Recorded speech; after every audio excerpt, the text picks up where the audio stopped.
ఉద్యోగోత్సవాలు చేస్తూ ఉంది. సో మరోవైపు ప్రతిపక్ష పార్టీ నేతలేమో దీక్షా దివాస్ అంటూ గత జ్ఞాపకాల్ని ఇక ఉద్యమ జ్ఞాపకాల్ని నెవరేసుకున్నటువంటి పరిస్థితి. ఒక్కసారిగా రాజకీయాలు అయితే వేడెక్కుతున్నటువంటి పరిస్థితి కనిపిస్తుంది. ఇంకోవైపు తెలంగాణ ప్రజలకు రేవంత్ సర్కార్ గుడ్ న్యూస్ చెప్పింది. 3 లక్షల మంది రైతన్నలకు ఇక రుణమాఫీ చేస్తుంది.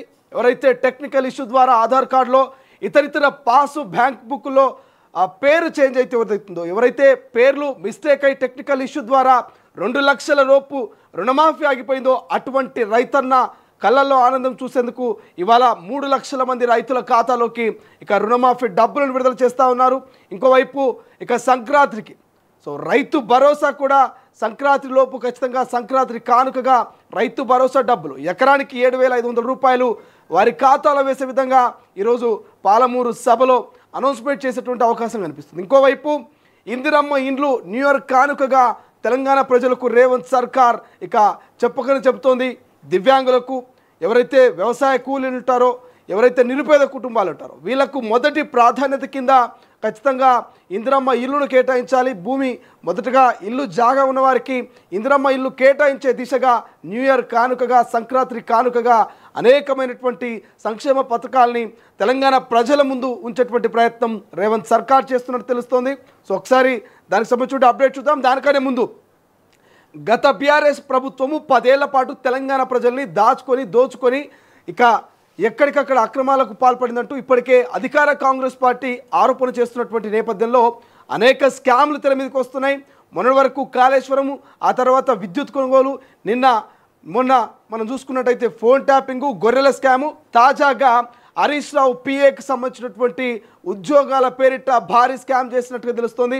పలు మీడియా సంస్థలు సోషల్ మీడియాలో పెద్ద ఎత్తున ఈ అంశం గురించి చర్చ జరుగుతుంది. ఒకసారి తొలి వెలుగు ఎక్స్క్లూజివ్గా హరీష్ రావు పిఏ చేసినటువంటి భాగవతము, హరీష్ రావు అందులో ఉన్నటువంటి సంబంధం ఇవన్నీ ఇంటర్లింక్ చేస్తూ ఆ వీడియోస్ కూడా దానికి సంబంధించినటువంటి పూర్తి డేటాను ఈరోజు మీ ముందు ఉంచడానికి నేను సిద్ధంగా ఉన్నా. ఖచ్చితంగా గత 10 ఏళ్లలో మంత్రి పేరిట, ఎమ్మెల్యే పేరిట పిఏలు, వాళ్ళ బావలు, వాళ్ళ బామర్దులు, సుట్టపోడు, ఎనుకోడు, ముంగలోడు దోసుకున్నటువంటి పైసలు ఎన్నిగానం ఉన్నాయి, ఏం చేస్తున్నారు, వాళ్ళు ఎట్లా రిక్వెస్ట్ చేస్తున్నారు అనేది ఇలా మీకు చూపించే ప్రయత్నం చేస్తాం. ముఖ్యంగా హరీష్ రావు పిఏకి సంబంధించినటువంటి ఉద్యోగాల పేరిట భారీ స్కామ్ చేసిండు. సో ఆ స్కామ్ని ఈరోజు మీ అందరికీ ఎక్స్క్లూజివ్గా చూపించేటువంటి ప్రయత్నం చేద్దాం. ఒక్కసారి అయితే హెడ్లైన్ చూద్దాం, అనంతరం పూర్తి వార్తలకు వెళ్దాం. ఎస్, కొంత చలి పెరుగుతూ ఉంది, చలితో పాటు రాజకీయ వేడి కూడా పెరుగుతూ ఉంది. సో వైపు స్కీములు అన్నీ కూడా బయటపడతా ఉన్నాయి. గత 10 ఏళ్లలో చేసినటువంటి అవినీతిని ఒక్కొక్కటిగా ఇప్పటికీ అధికార కాంగ్రెస్ బయటపడతా ఉంటే ఇక వాళ్ళ పిఎలు చేసినటువంటి భాగవతాలు కూడా బయటకు వస్తూ ఉన్నాయి. సో ఒక్కో అమ్మాయి రేటు మొదటగా మన తొలి వెలుగు ఈ పేపర్ చూస్తే ఒక్కో అమ్మాయి రేటు 5 లక్షలు. ఇక నగరం నడిబొట్టున అమ్మాయిల బేరం కలకలం రేపుతోంది. పట్టుమని 12 ఏళ్ళు నిండని చిన్నారులతో కాంట్రాక్ట్ మ్యారేజెస్ చేసుకుంటూ చార్మినార్, మక్కా మసీద్ అందాల చాటున అరబ్ షేకుల రాక్షస శృంగార క్రీడ సాగిస్తున్నారు. ఒక్కొక్కడు 30 పెళ్లిలతో చిన్నారుల జీవితాలను చిదిమేస్తున్నారు. హైదరాబాదు అరబ్ షేక్ అరాచకాలు సమాజాన్ని కలవరపరుస్తున్నాయి. 12 ఏళ్ల అమ్మాయి నుంచి యవ్వనంలో ఉన్న వివాహితులను సైతం రోజులు, నెలల కోసం పెళ్లి చేసుకుంటున్నట్లు తాజాగా ఓ జాతీయ ఛానల్ జరిపినటువంటి సీక్రెట్ ఆపరేషన్లో వెలుగులోకి వచ్చింది. అయితే దీని మూలాలు నిజాం యుగంతో ముడిపడి ఉండటం గమనార్హం. ఇక హైదరాబాద్లో అరబ్ షేకుల అరాచకం, చార్మినార్ మాటున రాక్షస శృంగార క్రీడ, 12 ఏళ్ల బాలికతో కాంట్రాక్ట్ మ్యారేజెస్, 15 రోజుల పాటు హోటల్లో సంసారం, అనంతరం విడాకులు ఇవ్వకుండానే పరార్, షేకులకు అండగా లోకల్ ఏజెంట్లు. ఆ స్టాక్ ఆపరేషన్లో బయటపడ్డ నిజాలు. ఇక బార్కాస్లో 100 ఇండ్లకు 33 ఇండ్లు షేక్ బాధితులే. ఆర్థిక ఇబ్బందులతో పాటు కుటుంబ పోషణకు అమ్మాయిలు బలి. సో నేను చదివినటువంటి మ్యాటర్లోనే క్లియర్గా అర్థమై ఉంటుంది. సో మన హైదరాబాద్ నగరంలో చార్మినార్ లాంటి ప్రాంతంలో ఎంత అరాచకం, ఎంత అన్యాయం జరుగుతుంది ముస్లిం బిడ్డలకు ఒకసారి ఆలోచించాలి. 12 ఏళ్ల నుంచి ఇక 30, 35, 40 ఏళ్ళున్నా సరే కొంత యవ్వనంగా ఉన్నటువంటి యువతులను, యవ్వనంగా ఉన్నటువంటి పెళ్ళిళ్ళైనటువంటి వారిని కూడా వాళ్ళు అరబ్కి సంబంధించిన షేకులు కావచ్చు, వీళ్ళంతా కాంట్రాక్ట్ మ్యారేజ్ చేసుకుంటూ వాళ్ళ జీవితాలని నాశనం చేస్తున్నట్టు తెలుస్తుంది. దానికి కేవలం కొంతమంది ఏజెంట్లు కక్కుర్తిపడి, డబ్బులకు కక్కుర్తిపడి మన బిడ్డల్ని ఆగం చేస్తూ ఉన్నారు. ఇది నిజాం కాలం నుంచి ఇక వస్తున్నటువంటి వ్యాపారంగా తెలుస్తుంది. దాని గురించి మనం పూర్తి వివరణలో మాట్లాడదాం. చాలా అంశాలు ఉన్నాయి కాబట్టి. లగచర్ల భూసేకరణ రద్దు, రైతుల ఆందోళనతో వెనక్కి తగ్గిన ప్రభుత్వం. భూసేకరణ రద్దు చేస్తూ ఉత్తర్వులు జారీ. భూసేకరణ చట్టం 2013లోని సెక్షన్ 93 ప్రకారం ఉపసంహరణ. ఇక త్వరలో ఇండస్ట్రియల్ పార్క్ పేరుతో కొత్త నోటిఫికేషన్. టెక్స్టైల్ కంపెనీలకు ప్రాధాన్యం. లఘుచర్ల ఘటన దేశ రాష్ట్ర వ్యాప్తంగా చర్చనీయాంశమైనటువంటి అంశం. అందరికీ తెలిసిందే, లఘుచర్లలో కలెక్టర్ మీద ఎంఆర్ఓ మీద జరిగినటువంటి దాడి.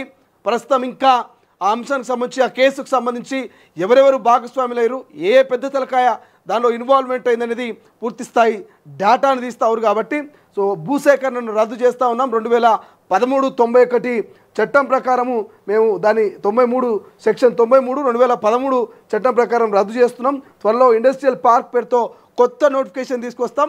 ఎటువంటి కాలుష్యం లేకుండా కాలుష్య రహిత పార్కును తీసుకొస్తామంటూ ముఖ్యమంత్రి గారు చెప్తా ఉన్నారు. మరోవైపు రైతు భరోసా క్లోజ్. ఆ పథకం కంటే బోనస్ బెటర్. బోనస్ తీసుకున్న రైతులు ఆనందంగా ఉన్నారు. ఒక్కో రైతుకు 12 నుంచి 15,000 బోనస్. రైతు బంధు కంటే బోనస్ బెటర్ అంటూ రైతులు చెబుతున్నారు. వారి అనుభవాల ప్రకారమే నిర్ణయాలు. అన్నదాతలకు ఏ పథకం మంచిదో అదే కొనసాగిస్తాం. మంత్రి తుమ్మల నాగేశ్వరరావు సంచలన వ్యాఖ్యలు. సో రైతు భరోసా క్లోజ్ అంటూ కనిపిస్తోంది. మరి నిజంగా క్లోజ్ చేస్తారా? మరోవైపు సంక్రాంతికి ఖచ్చితంగా సంక్రాంతి లోపల పంచాయతీ ఎన్నికల లోపల క్యాబినెట్ సబ్ కమిటీ వేసారు. కాబట్టి ఆ సబ్ కమిటీ నివేదిక రాగానే రేపు జరగబోయేటువంటి డిసెంబర్ 9 జరగబోయేటువంటి అసెంబ్లీ సమావేశాల్లో డిస్కషన్ చేసి రైతు భరోసా రైతుల ఖాతాలో ఖచ్చితంగా ఎకరానికి 7,500 15,000 అనేది డిసైడ్ చేసే అవకాశం ఉంది. సన్నకార, చిన్నకార, 5 ఎకరాల 10 ఎకరాల ఒక డెసిషన్కి అయితే వచ్చేటువంటి అవకాశం కనిపిస్తుంది. సో దాన్ని పూర్తి వివరంలో మనం ఎక్స్ప్లెయిన్ చేసుకుందాం. వామ్మో పెద్ద పులి. ఉమ్మడి ఆదిలాబాద్ జిల్లాలో భయం. పొలంలో పనిచేస్తున్న మహిళపై దాడి. చికిత్స పొందుతూ మృతి చెందిన మహిళ. 10 లక్షలు పరిహారం ప్రకటించిన అటవీ శాఖ. అడవులను కొట్టేస్తున్నాం, అడవిలో ఉండాల్సిన పుళ్ళు బయట తిరుగుతున్నాయి. ఒకసారి ఈనాడులో ఉన్నటువంటి హెడ్లైన్ చూస్తే, మరో 3 లక్షల మంది రైతులకు నేడే రుణమాఫీ. 3,000 కోట్లు సిద్ధం చేసిన ఆర్థిక శాఖ. రైతు పండుగ ముగింపు సభలో సీఎం ప్రకటించే అవకాశం. మహబూబ్ నగర్లో భారీగా ఏర్పాట్లు. సో మనం మాట్లాడుకున్నాం. ఇప్పటికే 18 లక్షల మంది ఖాతాలో 23 లక్షల మంది ఖాతాలో 18,000 కోట్ల రూపాయలు రాష్ట్ర ప్రభుత్వం 3 దఫాలుగా జూలై 18, జూలై 30, ఆగస్టు 15 3 దఫాలుగా వారి ఖాతాలో దాదాపుగా 18,000 కోట్ల రూపాయలు జమ చేసిన రేవంత్ సర్కారు మరొక 3 లక్షల మంది ఖాతాలో 3,000 కోట్ల రూపాయలు జమ చేసేందుకు సర్వం సిద్ధమైనట్టు తెలుస్తుంది. చాలామంది అన్నదాతలు ఎంతో వెయిట్ చేస్తూ ఉన్నారు, 1000 కళ్ళతో ఎదురు చూస్తూ ఉన్నారు. సో అందరికీ అయింది, తోటోనికి అయింది, ఇంటి అనుకోనికి అయింది, ఇంటి ముంగలోనికి అయింది, మా చుట్టపోనికి అయింది, అందరికీ రుణమాఫీ అయింది. మరి నా పరిస్థితి, నా గాసారం బాగలేదా, దరిద్రం ఏమైనా చుట్టుకున్నదా అంటూ ఒక్కొక్కరు బాధపడుతూ ఉంటారు. ఏమైనా ఊరు కాడికి పోతే లేకపోతే చేను కాడికి పోతే కట కిందనో కటకాన కూర్చున్నప్పుడు మాట్లాడే మాటలన్నీ గివే.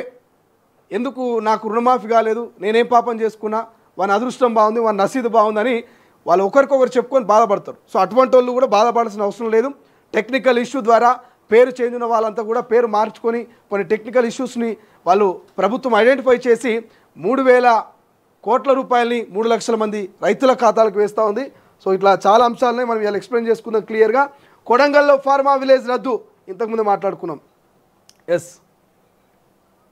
ప్రభుత్వ రంగ సంస్థల ఉద్యోగులకు 5% అయ్యారట. ఇక నాడు నేడు కాంగ్రెస్ది తప్పుడు విధానమే. వచ్చే 4 ఏళ్ళు ప్రజల కోసం పోరాటం. తెలంగాణ చరిత్రలో కేసీఆర్ హిమాలయ పర్వతం. కరీంనగర్ దీక్షా దివాస్లో కేటీఆర్. ఎక్కడ పోయిందా హిమాలయ పర్వతం? పాపం దాచుకున్నట్టున్నది ఎర్రవల్లి ఫామ్ హౌస్లో. అత్యంత వేగంగా అనుమతులు. ఇంకేం కనిపిస్తున్న హైలైట్గా, పులి పంజాకు యువతి బలి. పత్తి చేనులో పనిచేస్తుండగా దాడి చేసి నోట కరిచికెళ్లిన వ్యాఘ్రం. కుమరం భీం జిల్లా ఘటన. సమాచారం ఇచ్చిన పట్టించుకోలేదంటూ గ్రామస్తుల ధర్నా. పాపం ఇంతకుముందు చదువుకున్నాం కదా, పులికి ఒక అమ్మాయి బలైపోయింది. ఒక్కసారి ఆంధ్రజ్యోతిలో ఉన్నటువంటి హెడ్లైన్ చూస్తే మనము అన్ని పేపర్లో అదే కనిపిస్తుంది. ఇందిరమ్మ ఇంట్లో అదనపు గదులకు ఓకే. లబ్ధిదారులు అనుమతించాలన్న సీఎం. పథకంలో నిరుపేదలకు తొలి ప్రాధాన్యం. ఆదివాసీ ఐటీడీఎల్లో ప్రత్యేక కోట. దివ్యాంగులు, వ్యవసాయ కూలీలు, కార్మికులకు పెద్దపీట. సమీక్షలో రేవంత్. సో ఇందిరమ్మ ఇండ్లు కూడా రానే వచ్చినాయి, దాని గురించి కూడా మాట్లాడదాం. ఫార్మా క్లస్టర్ రద్దు. లగచర్ల భూసేకరణ నోటిఫికేషన్ ఉపసంహరణ. గిరిజనుల ఆందోళనతో ప్రభుత్వం వెనక్కి. అక్కడే బహుళ ఉపయోగ పారిశ్రామిక పార్కు. వస్త్ర సంబంధ పరిశ్రమలకు ప్రాధాన్యం. స్థానికులకు భారీగా ఉపాధికి అవకాశం. ప్రతిపాదనలు సిద్ధం చేసిన టీజీఐఐసి త్వరలోనే భూసేకరణ నోటిఫికేషన్. తాండూరు సబ్ కలెక్టర్కు బాధ్యతలు. లగ్జర్లలో ఫార్మా విలేజ్ పెట్టడం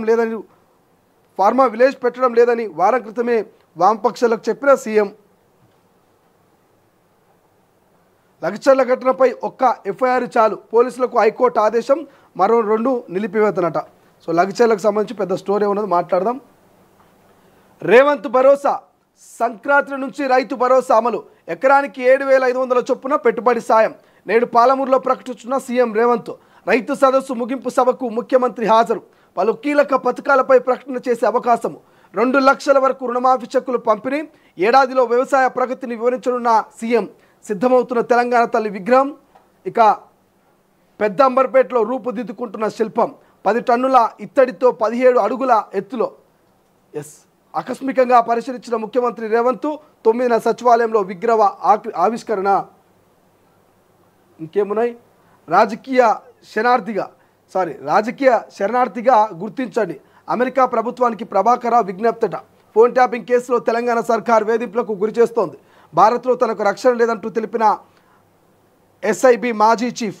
విదేశాంగ శాఖను ఆశ్రయించనున్న దర్యాప్తు అధికారులు. ఇక షికాగోలో శ్రవణ్ కుమార్ ఇంటర్పోల్ సాయంతో రప్పించే యత్నం. ఎన్ని దినాలు దాచుకుంటారు, ఎన్ని దినాలు ఈ తెలంగాణ ప్రజల్ని మోసం చేస్తారు.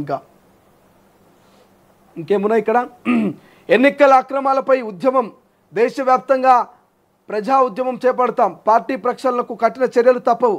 అదానీ కుంభకోణం, మణిపూర్ అల్లర్లు, మత కల్లోలపై ఆందోళనల నిర్వహణ. కాంగ్రెస్ వర్కింగ్ కమిటీ భేటీలో తీర్మానం. కార్యకర్తలు పోరాటం ఆపొద్దు రాహుల్. సో మొత్తం మీద దేశవ్యాప్తంగా అదానీ అంబానీ కుంభకోణాల గురించి కాంగ్రెస్ ప్రభుత్వం మరోసారి తెరలేపనున్నట్టు తెలుస్తోంది. మరోసారి అది ప్రజల్లోకి వెళ్లేందుకు సిద్ధమవుతోంది. దీక్షా దివాస్ పూర్తిగా మరో పోరు. కాంగ్రెస్ ప్రభుత్వం మెడలు వంచుతాం. తెలంగాణలో ఏ వర్గము సంతోషంగా లేదు. ఈ పార్టీ పాలనకు విజయోత్సవాలు ఎందుకు? కేసీఆర్ కాలి గోటికి రేవంత్ సరిపోడు. కేసీఆర్ త్యాగాన్ని నేటి తరానికి చెప్పాలి కేటీఆర్. బంగారు తెలంగాణ ఆగం పట్టిస్తున్నారు హరీష్. బీఆర్ఎస్ ఆధ్వర్యంలో రాష్ట్ర వ్యాప్తంగా దీక్షా దివాస్. తెలంగాణ ప్రజలంతా కూడా ఈ లైన్ గుర్తుపెట్టుకోవాలి. దీని గురించి మీకు డీప్ ఎక్స్ప్లెయిన్ చేస్తా. ఏమంటాడు? బంగారు తెలంగాణను ఆగం పట్టిస్తున్నారట హరీష్ రావు అంటున్నాడు. హరీష్ రావు గురించి మీకు ముచ్చట చూపించే ప్రయత్నం చేస్తా. ఒకసారి వెలుగులో చూద్దాం. నేడు పాలమూరులో రైతు పండుగ సభ. హాజరు కానున్న సీఎం రేవంత్. సదస్సులో రైతులు, శాస్త్రవేత్తలతో ముఖాముఖి. రైతు భరోసా, పెండింగ్ రుణమాఫీపై ప్రకటన చేసే ఛాన్స్ అట. ఫార్మా గ్రామాల భూసేకరణ ఉపసంహరణ. లగ్జర్ల గురించి చెప్పుకున్నాం. ఇక ఇందిరమ్మ ఇండ్ల లబ్ధిదారుల ఎంపిక వచ్చే నెలలోనే. తొలి దశలో సొంత స్థలాలు ఉన్న వారికే ఇండ్లు. దివ్యాంగులు, వ్యవసాయ కూలీలు, సాగు భూమి లేని వారు, పారిశుద్ధ్య కార్మికులకు ఫస్ట్ ప్రయారిటీ. లబ్ధిదారుల ఆసక్తి చూపితే అదనపు గదుల నిర్మాణానికి అనుమతి. ఆదివాసీ ప్రాంతాలు, ఐటీడీల పరిధిలో ప్రత్యేక కోట. మహబూబ్ నగర్, మెదక్, నిజామాబాద్, కొత్తగూడెం జిల్లాలో పైలట్ ప్రాజెక్ట్ అట. ఇందిరమ్మ ఇండ్ల విధి విధానాలపై సీఎం రేవంత్ సమీక్షలో ఈ అంశాల గురించి మాట్లాడుకున్నారు. ఇంకేమున్నది మనకి? పులిదాడిలో యువతి మృతి చెప్పుకున్నాం.